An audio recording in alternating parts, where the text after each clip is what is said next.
அஸ்ஸலாமு அலைக்கும் வரஹ்மத்துல்லாஹி வபரகாத்துஹு. சூரா பக்ராவின் வசனம் 54, 55. சிந்தனை பகிர்வை பார்ப்போம். இந்த 2 வசனங்களில் மூசா நபி அலைஹிவஸல்லம் அவர்களின் காலத்தில் இஸ்ராயேல் மக்கள் காட்டிய நம்பிக்கை குறைபாடு தெளிவாக எடுத்து காட்டப்படுகிறது. அல்லாஹு அவர்களை கன்றுக்குட்டி வணக்கத்தின் பாவத்திலிருந்து திரும்ப அழைத்தபோது உண்மையான தௌபாவுடன் கீழ்ப்படிந்து மன்னிப்பு பெறும் வாய்ப்பை அளித்தான். ஆனால் அதற்கு பிறகு அவர்கள் திருப்தியடையாமல் நாங்கள் அல்லாஹுவை நேரடியாக காணும் வரை நம்ப மாட்டோம் என்று எல்லை மீறும் கோரிக்கையை வைத்தார்கள்.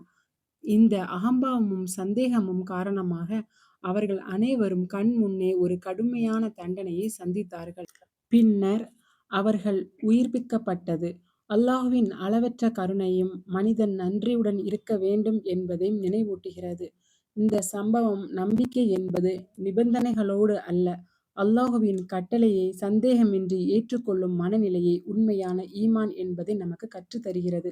இந்த பகிர்வு உங்களுக்கு பயனுள்ளதாக இருந்தால் குர்ஆனின் பாதையை சேனலை சப்ஸ்கிரைப் செய்து கொள்ளுங்கள். அஸ்ஸலாமு அலைக்கும் வரஹ்மத்துல்லாஹி வபரகாத்துஹு.